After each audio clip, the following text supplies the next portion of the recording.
Greg, I guess as far as the baseball career is concerned, you just like to forget 1970 and start over.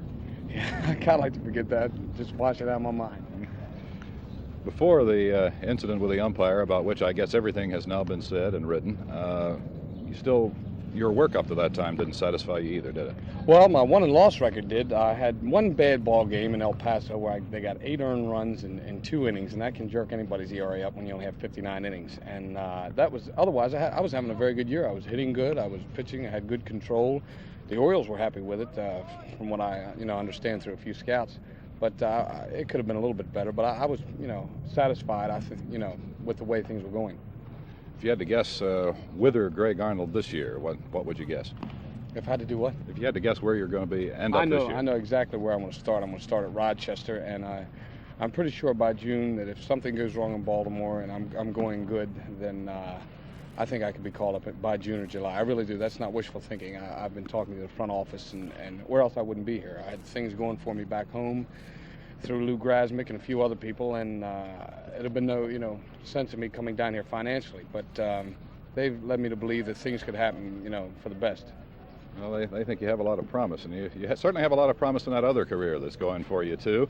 You had something to do when things didn't go your way in baseball last year, and you went right to it. Well, when I left Baltimore last year, 70, for spring training, I was making $18 a night. When I came home, I got back to $250 a week, and when I left Baltimore, I was making $350 a week to $400, and you can't beat that when after hitting an umpire. I think that helped me. You know what I mean? As far as the publicity, it didn't help my baseball career any, but it did help me in my music career. In showbiz, it's good stuff, huh? Well, it's not good, but it was good publicity. Yeah, I guess you could say it was good stuff. I notice you're not El Fago Baco anymore. No, I had to stick with Greg Arnold. I got the ink through Greg Arnold, and it just didn't catch on the El Fago. I thought it would, but it didn't catch on. Now I have a 200-strong fan club through Greg Arnold, so I'm going to stick with it. You got to go abroad this past winter. Well, I went to Israel for 21 days, and when I got home, I went back to the Club 175 and then out to Lake Tahoe through Lou Grasmick. And I had a chance at Desert Inn in Las Vegas, but I turned that down to come out here. And now you see where the baseball career goes from here. Huh? I'm hoping it's going to go to the big leagues. I'm hoping I'm going to be up there soon.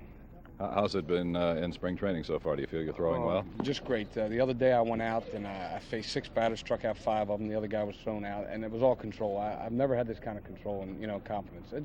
It seems like now I have something to fall back on. I don't have to worry so much. You know what I mean? And that takes a big lump off you, back. You know what I mean?